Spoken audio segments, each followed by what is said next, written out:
Avísanos más vos, Santi, ¿no? De una. Bueno, para empezar, este sería el primer tema y lo esencial, digamos, que tenemos que empezar a ver es lo que es la geología y algunas ciencias que se complementan con la geología que nos permiten un estudio mucho más completo, más complejo encima de todo lo que abarca la geología. Y bueno, para empezar tenemos que decir que la geología es una ciencia que se encarga del estudio de la composición, de la estructura y de la historia de nuestra Tierra.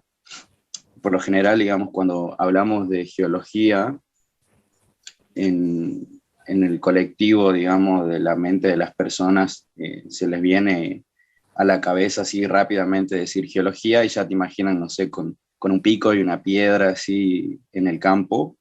Y la verdad es que no está, digamos, muy alejado de la realidad porque básicamente es lo que hace un geólogo, digamos, que tiene que pasar mucho tiempo en el campo haciendo reconocimiento de las rocas, de los minerales, tiene que ver muchas cosas, digamos, que en la teoría lo puede recién plasmar en el campo y para poder, digamos, tener una comprensión mucho más grande de todo lo que es nuestro plan y lo que lo compone, eh, la geología en sí sola no puede. Por eso es que la geología está muy interrelacionada a la física, la, la matemática, la biología, que gracias a estas ciencias complementarias podemos tener una comprensión mucho más grande, digamos, porque por ejemplo, para entender cómo se puede generar ciertos minerales o por qué precipitan ciertos minerales, nos tenemos que hacer valer de la química. También hay otra rama de la geología que sería la geoquímica. Eh, Otra ciencia que también se relaciona mucho es la física, que de ahí deriva la geofísica, porque tenemos que comprender los movimientos o todos los procesos que ocurren, que conllevan ciertos esfuerzos, cierto trabajo, que ocurren en la corteza, en el manto, en la superficie.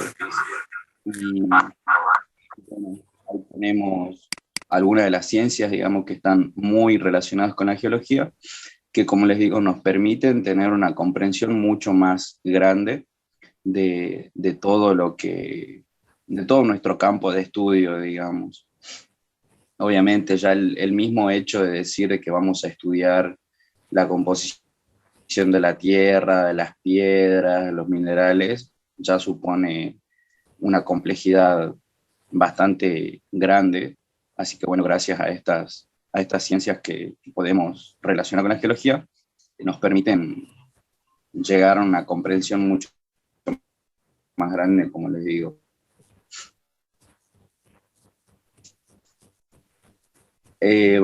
Dejando eso de lado, podemos decir que la geología está dividida en dos grandes ramas, que hace referencia, digamos, a los estudios de los materiales que componen la Tierra, la estructura y los procesos que actúan tanto por debajo y por encima de la superficie. Como vemos ahí en el Power, tenemos los procesos endógenos que hacen referencia a los procesos que ocurren adentro o por debajo de la corteza terrestre.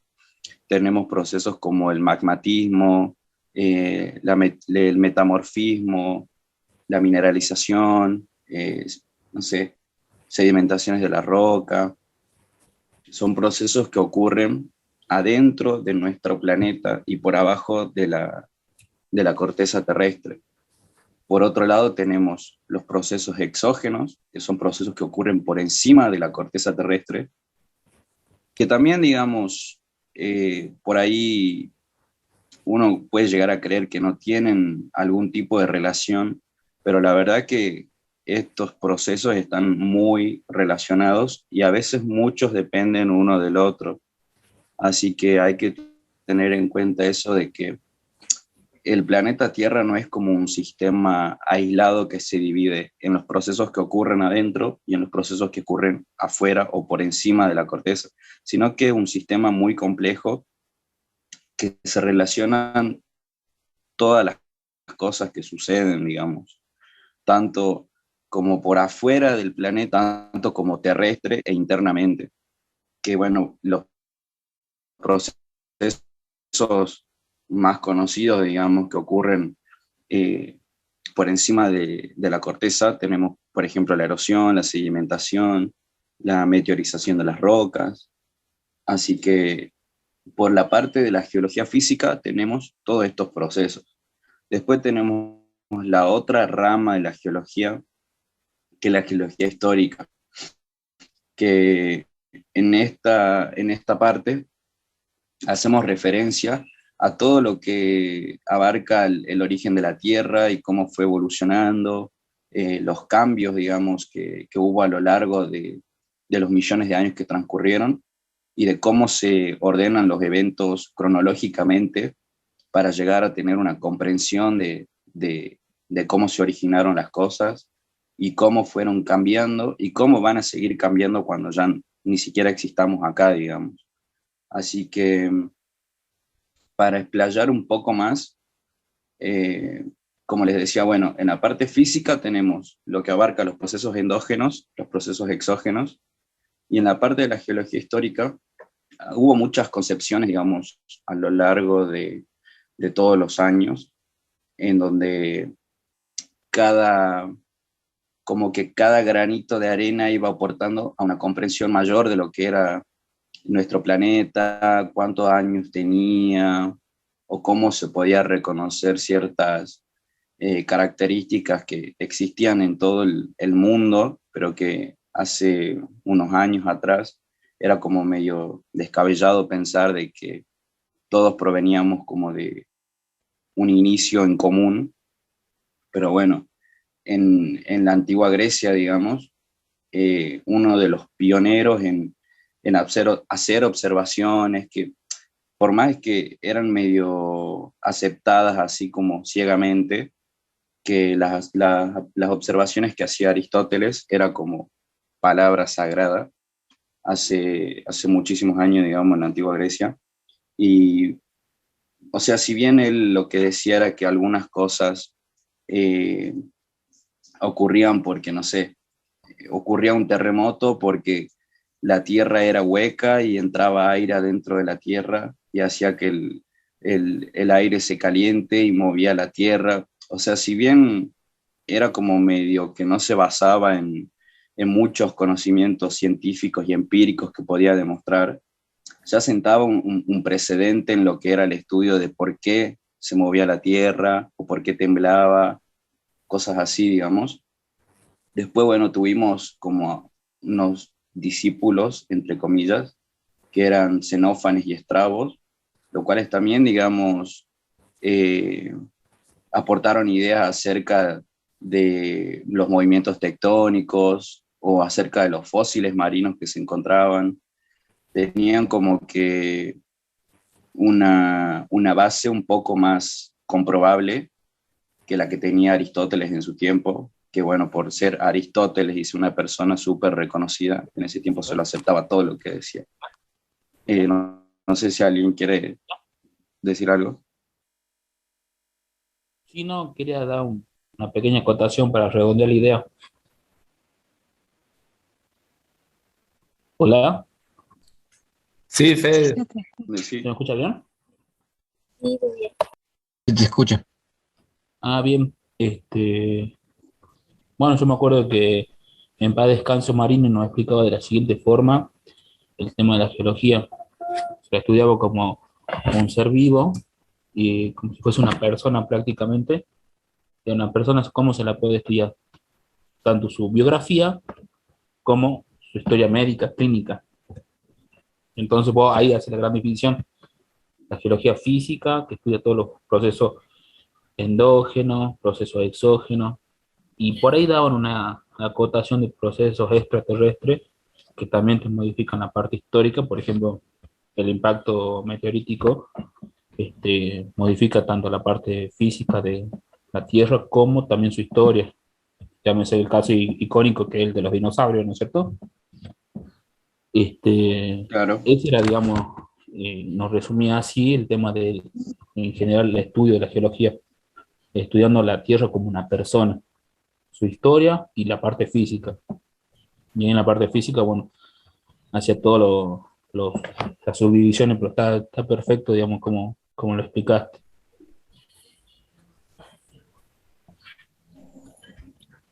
genial, buenísimo. Sí, sí, sí. O sea, igual de todas formas, como vos decís, eh, o sea, para lograr el- como el conocimiento así que necesitamos nosotros, hay que tener en cuenta que obviamente el planeta no es un sistema estático, es dinámico, que cambia constantemente, como vos decís, como una persona, digamos. Pero sí, está buenísimo, digamos, la analogía esa de decir que el estudio de la geología puede ser también considerado como cuando se estudia un humano, digamos. Así que, bueno, retomando, digamos, en la parte de lo que sería el estudio de la geología histórica, que tenemos, como le decía, así varias concepciones, digamos, que fueron, ponerle, evolucionando a través del paso de los años. Eh, Después, digamos, de todo este tema de los filósofos y la antigua Grecia, tenemos ya un poco más, entre comillas, más cercano, digamos, en el siglo XVII, que había mucho, o sea, se creía mucho en los científicos antes eran tipo muy religiosos, o sea, el conocimiento era todo basado en la Biblia y lo que decía la Biblia era palabra sagrada, entonces, basándose en eso, hubo muchos geólogos primitivos, podríamos llamarlos, que tenían la caradurez o tenían ese sentido de curiosidad que por ahí los llevaba a explorar un poco más. Y por ejemplo, en el 2000, en el siglo XVI, había un arzobispo que ya había intentado determinar la edad de la Tierra. Y eso ya Husserl, se sienta llama el otro tipo de arzobispo. base. Michael Husserl, Sí, arzobispo James arzobispo Husserl, Husserl, que él publicó, digamos, sí, él 4004 publicó un antes. trabajo acerca un estudio de la Biblia en donde, sí, donde decía que la Tierra aproximadamente tenía unos 4.000 años. Y bueno, de 4000. ahí ya como que una idea más aceptada entre los científicos y de todos los religiosos que había en Europa. Y ya sentaba otro precedente en decir de que la Tierra ya tenía cierta antigüedad. Obviamente no era nada acertado, pero para esa época era una idea muy revolucionaria. Y fue así entonces que después, tanto en los siglos venideros como en el siglo XVII y en el siglo XVIII, se adoptó una forma de llamar, digamos, ese tipo de pensamiento que era la doctrina del catastrofismo, que influía mucho en el pensamiento de todos los científicos de esa época acerca de cómo era la dinámica de la Tierra, de cómo evolucionaba o cómo se había creado. Y ellos decían básicamente de que el catastrofismo hablaba de que todo lo que se veía, si sean montañas, sean mares o sean, no sé, accidentes geográficos, habían sido producto de alguna catástrofe natural, así sea un terremoto o una lluvia muy fuerte, una granizada, o sea, ellos creían de que todo lo que veían, todo el paisaje que veían, había sido producto de como de eventos violentos y traumáticos para la Tierra, digamos. Pero bueno, alejándose un poco de eso, en el siglo XVIII es cuando aparece James Hutton, que era un terrateniente y médico de Escocia, que para nosotros, digamos, lo consideramos como el padre de la geología moderna, porque él, mientras vivía en un campo y lo recorría de una punta a la otra, llegó a un lugar que todos conocemos, que se llama Siccar Point, y le llamó mucho la atención porque él veía de que había ciertas formaciones, ciertos afloramientos de que no concordaban entre sí. Entonces él decía que por qué podría haber pasado eso.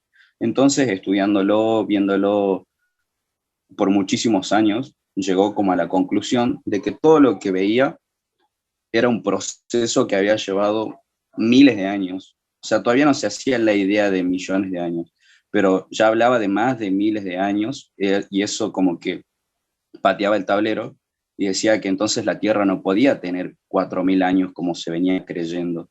Tenía muchísimo más tiempo, digamos, y en lo que él hizo esto, o sea, que hizo todas estas observaciones, pudo publicar un trabajo que se llama La teoría de la Tierra, en donde hablaba básicamente de que había ciertas leyes, tanto físicas, químicas y biológicas, que habían actuado en un pasado y que hoy en día, en el presente, seguían actuando de la misma forma. Entonces, esto fue como un pilar así fundamental para, para la geología, que en ese tiempo se la conocía como el uniformismo. Y obviamente al tener, digamos, la doctrina del catastrofismo, que hablaba de eventos violentos y que se producían repentinamente, a tener esta nueva forma de ver el mundo y la historia, digamos, de la Tierra, que era llamado el uniformismo, había como que mucha disputa, digamos, en que cuál era lo aceptado y cuál no. Pero bueno, tuvo que pasar mucho tiempo, digamos, para que el uniformismo predominara, y obviamente esto volvió a revolucionar, digamos, la forma en cómo se veía la Tierra, o la concepción del tiempo que tenía la Tierra y los procesos que ocurrían, ocurrían tanto en el pasado como ocurren hoy en el presente.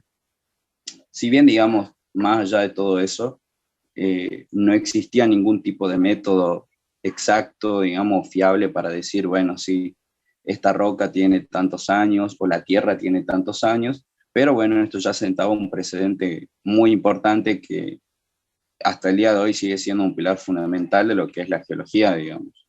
Así que bueno, partiendo del uniformismo que había propuesto James Hutton, después aparece en el siglo XIX un grupo de científicos, entre los cuales se destacaba un hombre que se llamaba Sir Charles Lyell, y que gracias a este grupo de científicos que estaba con él, pudieron demostrar, digamos, efectivamente, que en la Tierra, hace muchísimos años, habían experimentado, digamos, muchos episodios de formación y de erosión de montañas, que es lo que hoy sabemos que eso ocurre y sigue ocurriendo y va a seguir ocurriendo, digamos, de acá muchísimos años más.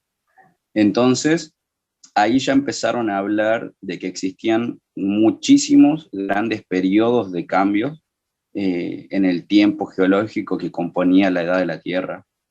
O sea, a partir de esto, ellos se dieron cuenta de que no, la Tierra no tenía ni miles de años ni cientos de años, sino que ya tenía cientos de miles de años y hasta millones de años.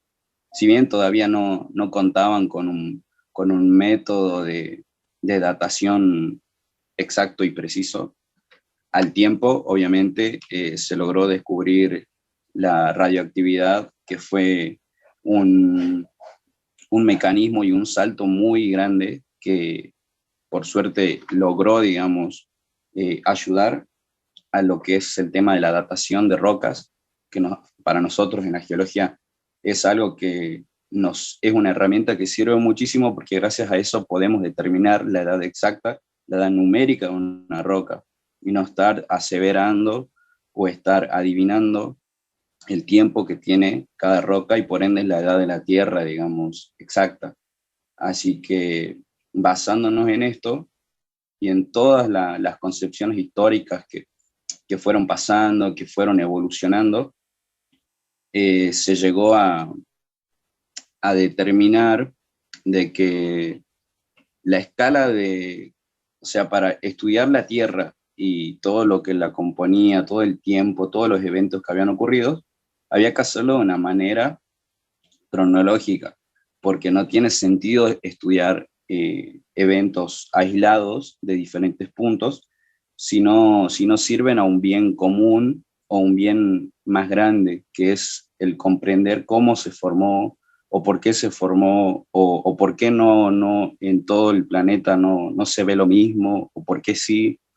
Entonces hay que contextualizarlo y es de esta forma que casi llegando al 1900, había un comandante y geólogo pionero que se llamaba John Powell, que había comandado una expedición al Gran Cañón, y cuando hizo esta expedición, ahí se dio cuenta de muchísimas cosas, tales como que se había dado cuenta de que en todos los estratos que se lograba observar a lo largo de todo el Gran Cañón, había muchísima información, y él, después de que terminó esta expedición, describió toda la travesía como que se encontraba en un libro en el cual los primeros capítulos obviamente no se veían porque estaban por abajo de todo, pero que las páginas que se podían ver eran páginas que podían estar, no sé, arrancadas, o estaban rotas, o estaban muy maltrechas,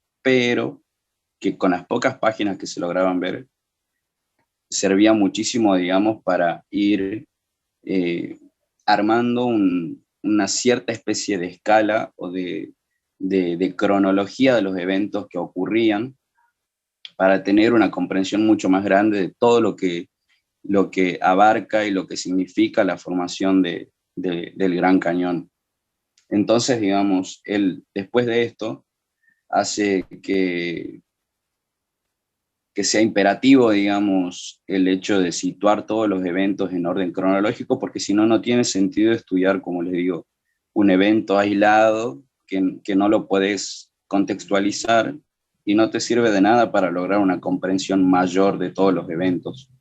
Y no solo de todos los eventos, sino de cualquier proceso que pueda ocurrir, que se puede dar en cualquier parte del planeta. Entonces, teniendo en mente de que había que construir una cierta escala de tiempo geológico, un grupo de geólogos con el tiempo, digamos, empieza a crear la escala esta geológica, que revolucionan de nuevo, digamos, todo el pensamiento y la percepción de que teníamos de la Tierra.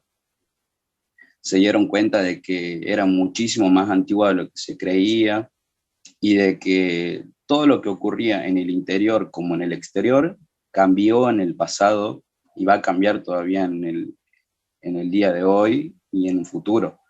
Y como les había comentado, que a principios del siglo XX y con el descubrimiento de la radioactividad, se intentó, digamos, ponerle una fecha numérica a la edad de la Tierra, si bien no se logró de manera exacta, pero ya había números mucho más aceptables, por así decirlo, en lo que sería el tema de datación de rocas y de toda la historia geológica de la Tierra.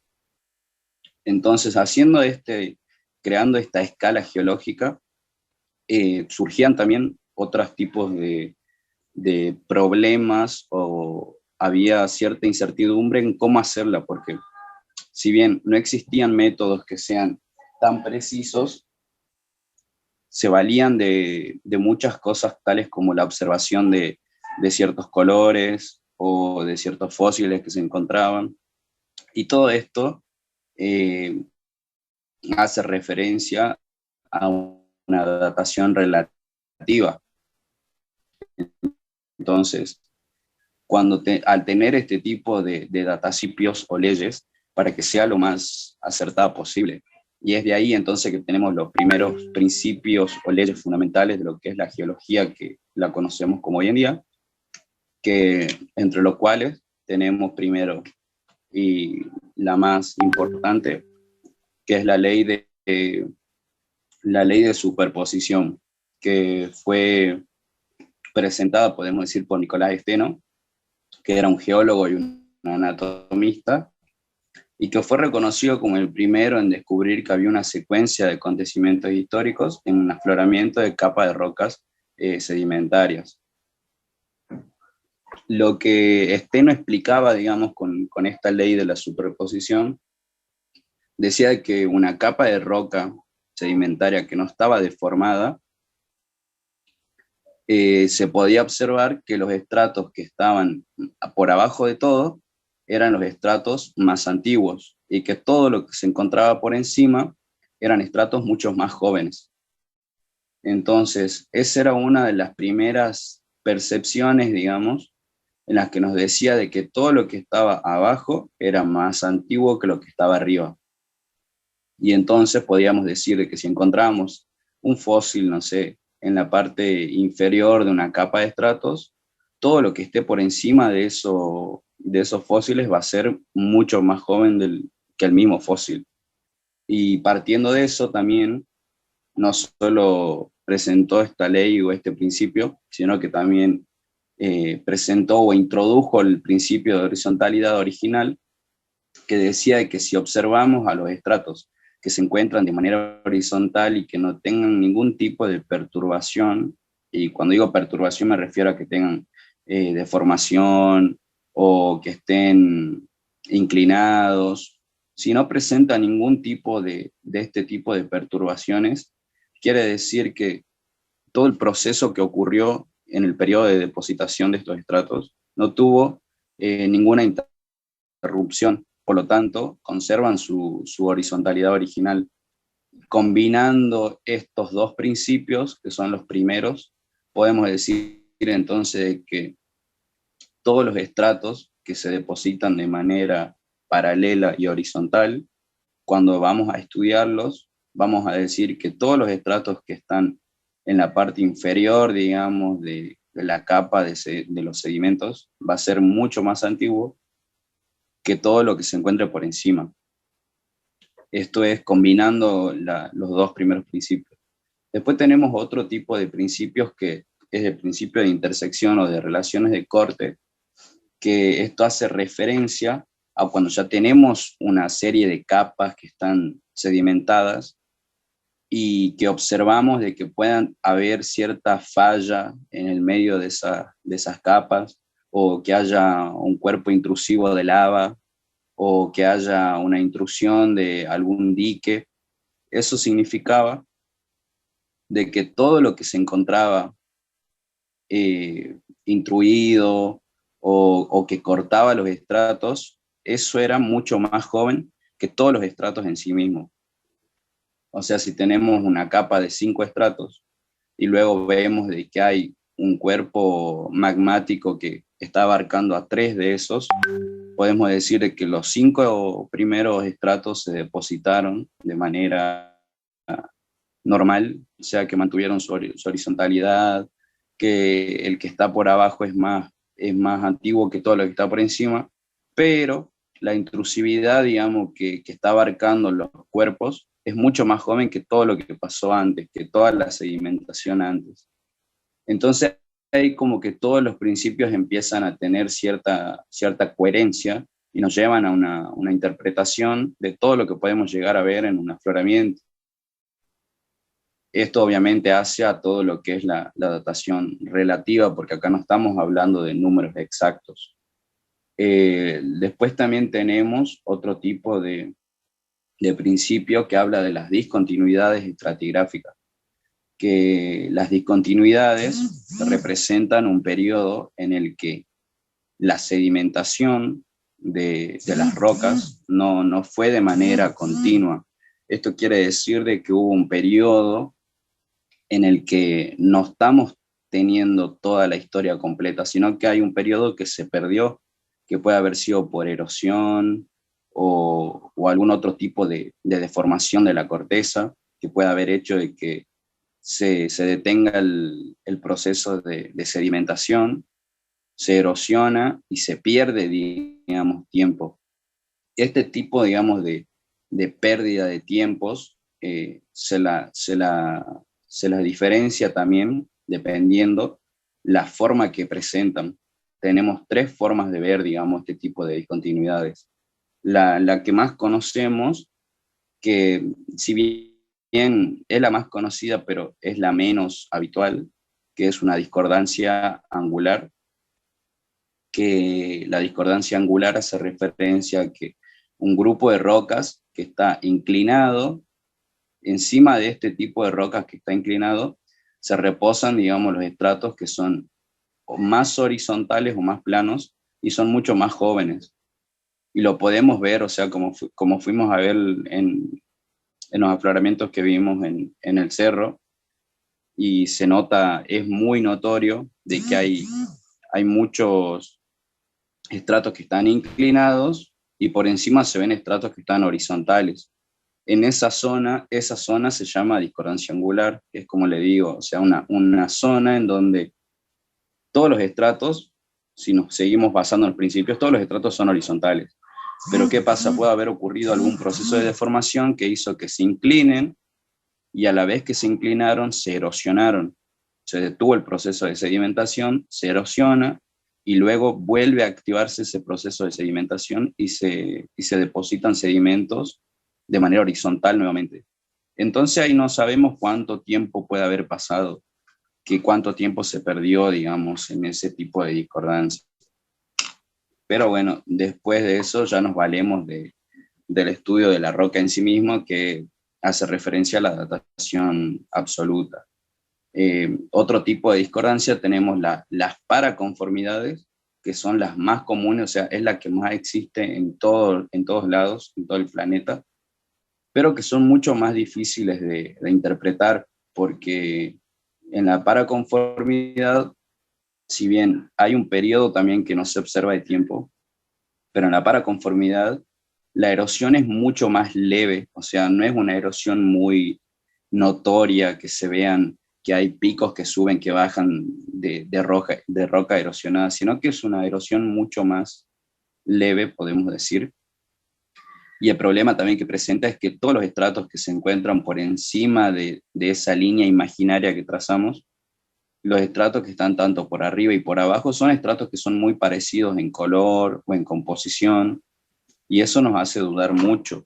Pero bueno, hay que tener mucha salida de campo, mucho entrenamiento visual, digamos, para poder interpretar correctamente este tipo de discontinuidad.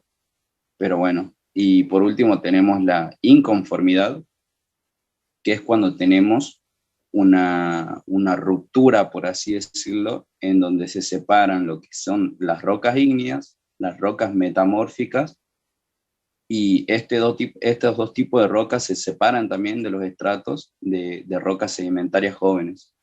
En el resumen que pasamos con IBI, ahí están bien explicadas, digamos, con dibujitos, para que quede obviamente mucho más claro.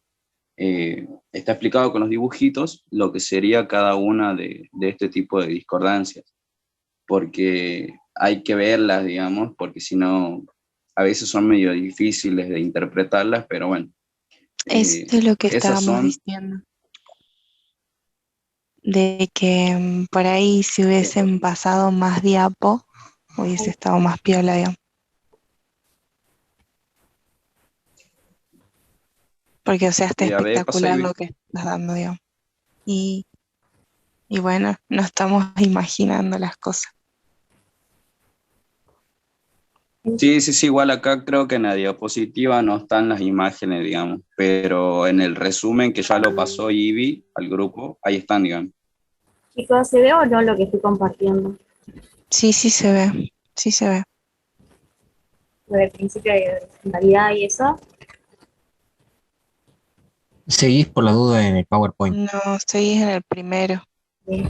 Como pelotuda mostrando hace rato y no se veía entonces. O sea que si había diapositiva. O Ay, sea, no diapositiva, pero está ahí. No, pero estábamos en otro lugar. Mm, No me la container. qué mal, que no tiene una chotarda mal. Qué estúpida. Bueno, Santi, después corta esta parte. no sabía que se tenía que...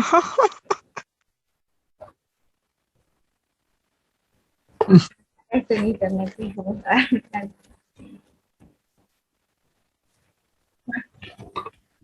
habla de nuevo, Lu. Ay, Boludo, es que te quedaste con la primera diapo, digamos, y abarcaste un montón de temas. entonces te quedaste con esto que... Bueno. Igual, ahí ponelo, mira, y ahí está lo que estaba explicando de la paraconformidad, la inconformidad y cómo se lo podría reconocer, digamos.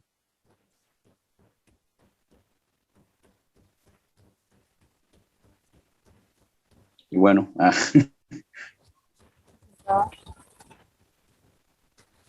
sea, igual después lo vuelven a ver y ya con que lo vean 2, 3 veces ya les queda súper grabado, digamos. De O una. sea, como Y hay- decía Leila, capaz que sin verlo es medio complicado imaginárselo, pero viéndolo es bastante más sencillo de comprenderlo, digamos. Y bueno, ya para terminar con el tema de las dataciones, eh, el último principio que tenemos ¿Ves? es Todo la eso habías de... hablado que no. Y si tenías diapositivas. No, pero eso no, creo que no había dicho lo de los cosas. Sí, sí lo dijo. Sí, sí lo dijo, Lucas. Perdone, no me maten, por favor. Que No, no, no, no. no, todo mal. Lila, calla. re Pues. queso con esto, les juro, no sirvo como monitora. Bueno,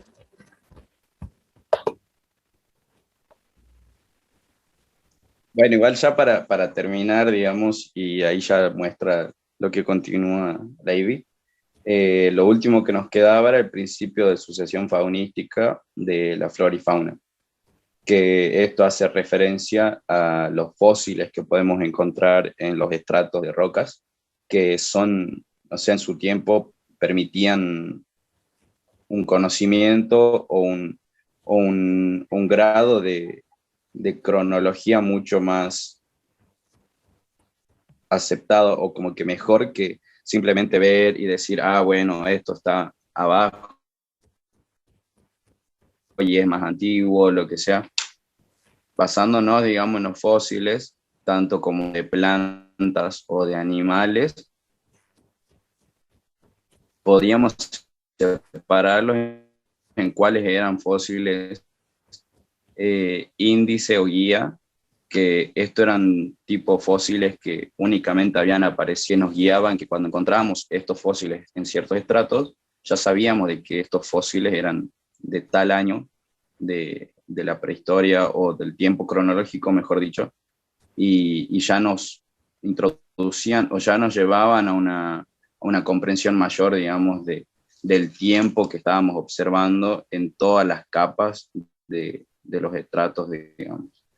Y, y otro, digamos, otra de las cosas que enunciaba este principio era de que todos los fósiles que se encontraban, digamos, en un estrato, se sucedían uno con el otro.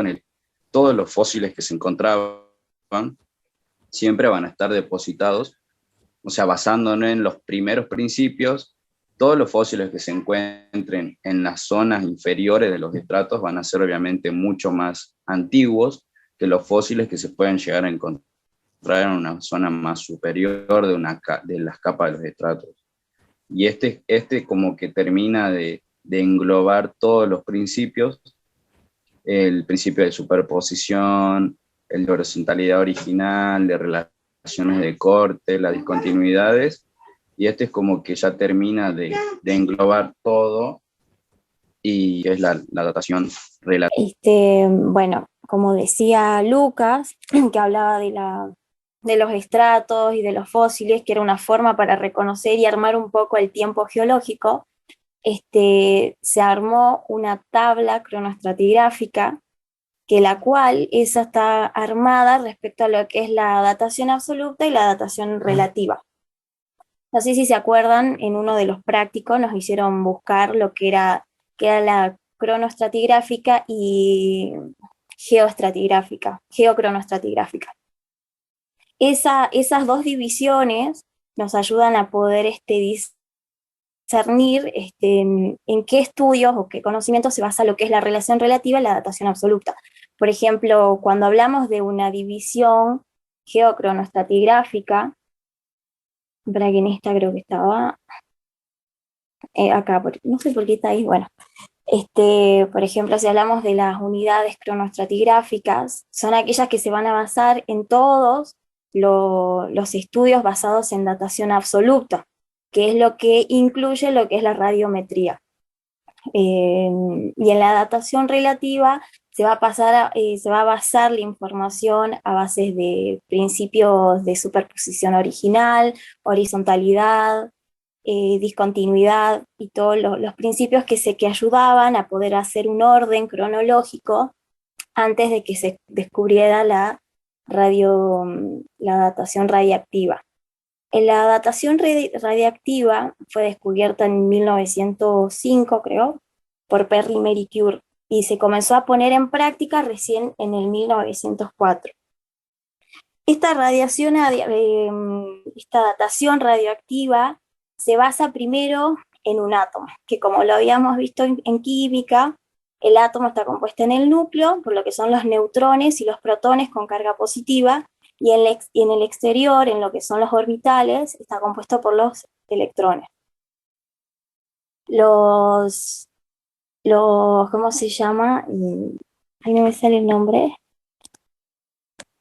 Al hacer el estudio de la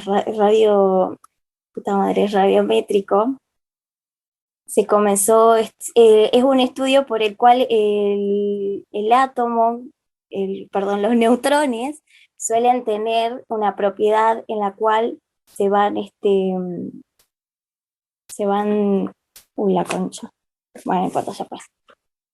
Los neutrones tienen la propiedad en la cual pueden ir variando su número másico que está compuesto por lo que son los neutrones y los protones. Solamente se considera el peso de estos neutrones y protones, ya que los electrones son despreciables en cuanto a su peso.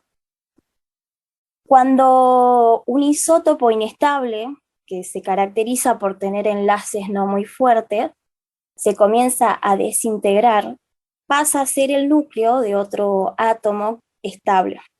Por ejemplo, lo que sería el estaño al plomo.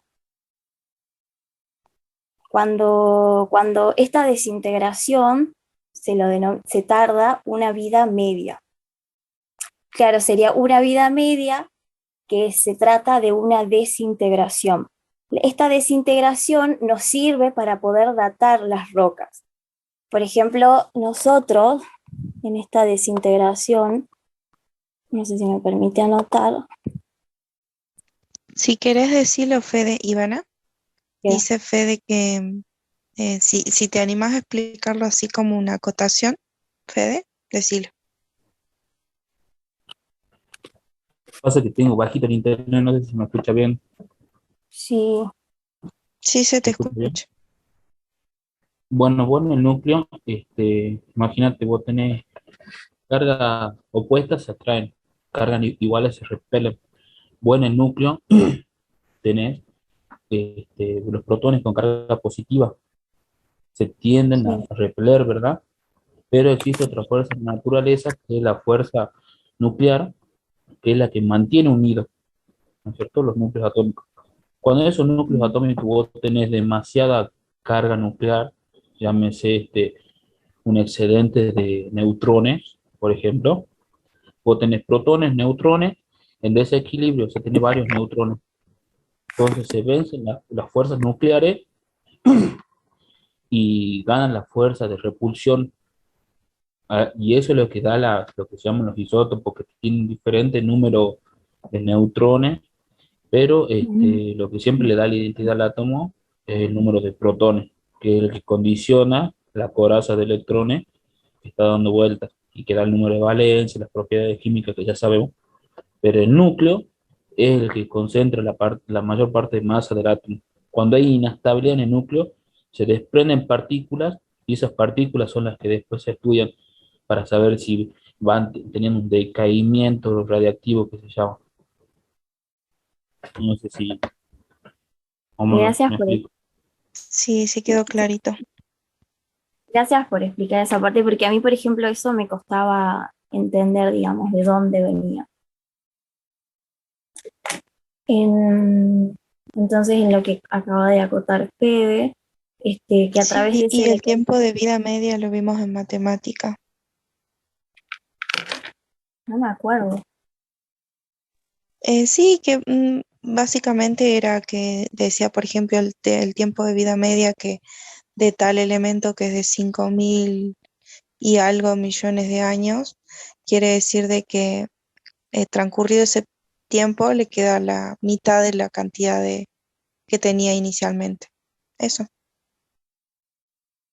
No me acordaba. Y bueno,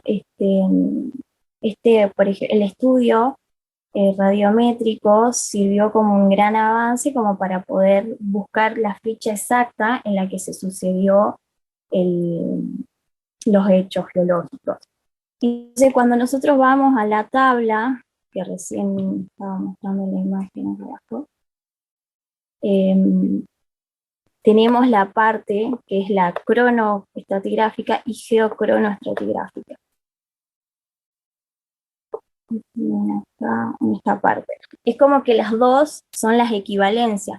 Vieron que en la tabla, al lado de León, se la puede enumerar también como en el ecotema. En la era, el eratema. Y así. La diferencia es que en una se basa a través del registro fósil, lo que sería la edad absoluta, en la unidad cronoestratigráfica, y la datación relativa son todos los hechos que se generan,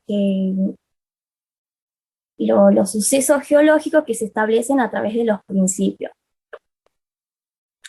Siguiendo con la radiactividad, tenemos, cuando sucede esta radioactividad, expulsa sustancias radioactivas, que tenemos el alfa, el beta y el gamma. En el alfa son aquellos los que tienen carga positiva, entonces sería el protón y el neutrón. Cuando emiten estos rayos alfa, el número másico se reduce a 4 y el número atómico se reduce a 2. En los beta vamos a tener los rayos electronegativos. Los rayos electronegativos que van a estar compuestos por los electrones, que no genera ningún cambio, ya que el electrón tiene un peso casi insignificante en cuanto al átomo. Y por último tenemos los rayos gamma, que es cuando el protón o el neutrón absorbe un electrón del orbital. Generalmente no suele generar cambios ni carga, sino que son rayos electromagnéticos que se mueven a grandes velocidades. Y por último, para poder saber la datación de las rocas, se lo realiza de acuerdo a lo que uno quiere averiguar. Por ejemplo, si es un acontecimiento que sucedió hace tiempo, se utilizan dataciones radiométricas con elementos que tienen más vidas medias. Por ejemplo, lo que sería el torio 232 al plomo 08. Es decir, el isótopo padre se desintegra en el isótopo hijo. Y eso, en esa desintegración, ese tiempo, es de 14.100 millones de años. Mientras que el rubio 87 al estroncio 87 se demora 47.000 millones de años. Y para dataciones más recientes, que generalmente sirve para los astrólogos, también los geólogos, se utiliza el carbono 14. El carbono 14 tarda creo que 5.400 millones de años en cambiar de vida media. Las fuentes de error que pueden existir en estos tipos de datación radiactiva es que el cristal, para poder realizar una datación absoluta y exacta, la roca, se debe evitar que sea una roca sedimentaria, debido a que las rocas sedimentarias, mediante los procesos de meteorización y erosivos, se van acumulando pequeños sedimentos de distintos tipos de roca, ígnea, metamórfica. Entonces, a la hora de realizar esta datación, no se va a saber con exactitud cuál es la fecha, debido a que tiene granos de distintas rocas. Se recomienda hacer las dataciones en los que son rocas ígneas y rocas metamórficas, que su cristalización se basa mediante elevadas temperaturas y presiones.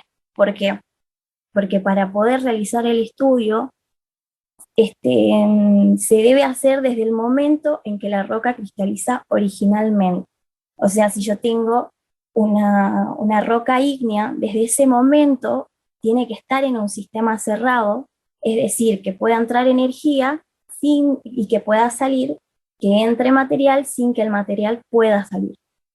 De esta manera se conserva la información y los datos en el tiempo que tarda en pasarse, ¿cómo se llama? El tiempo que tarda en pasar en desintegrarse al isótopo I. Bueno, eso es todo.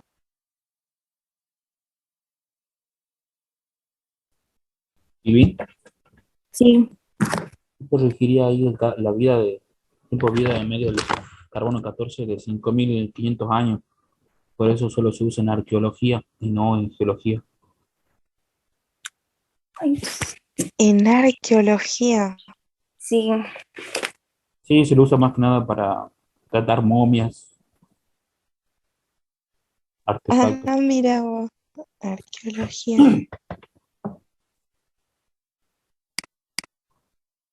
sí, bueno, Nosotros, por ejemplo, usamos mucho el potasio argón, mm, por el tema de que es un indicador este, en procesos metamórficos, para decirlo de forma simple. Sí, en matemática también vimos eso de potasio argón, que me costó, te juro, entenderlo. Es más, ya me olvidé porque no sé cuántos años pasaban, digamos, de que... Ay, ¿qué dijo Vivi? Sí, estaba reafirmando de 5.730, tiene un más o menos de 40 años, pero eso más o menos el tiempo de vida Sí, del carbono 14. eso del tiempo de vida media sí lo entendí, viste, de un elemento, pero ya cuando son, viste, por ejemplo, eso de potasio argón que vos decís, eso me cuesta porque no sé cuánto tiempo tiene que pasar para que se transforme en argón o algo así, y de ahí el argón es más estable que no, o algo A así. ver, Eso imagínate, no lo entiendo. el argón es inerte, ¿verdad? Un gas noble.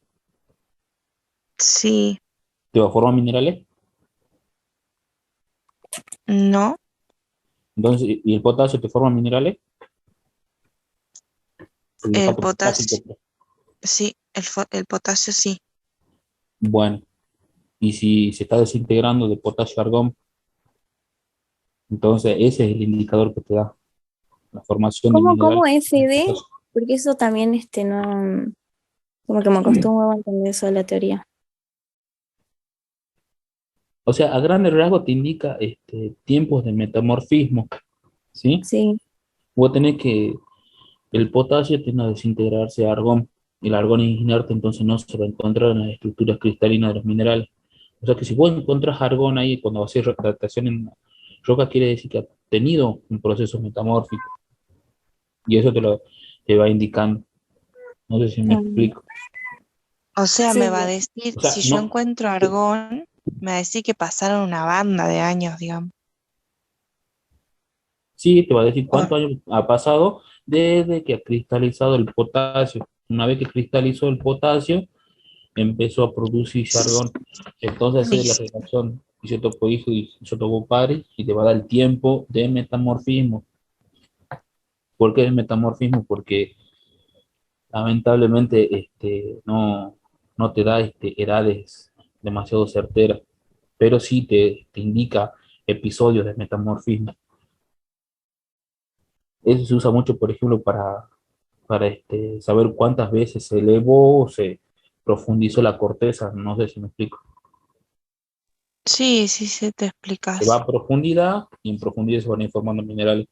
Cuando se exhuma, al no tener las condiciones de presión y temperatura, deja de tener el proceso de formación de minerales, y una vez que vuelve a tener una subsidencia, se vuelve a hundir, tiene otro proceso metamórfico, y bueno, todos esos procesos van quedando plasmados, por decirlo de alguna forma, en la roca. Mirá qué curioso, porque eso también estaba pensando yo, ¿no? Viste que en realidad es un ciclo el que hacen las rocas.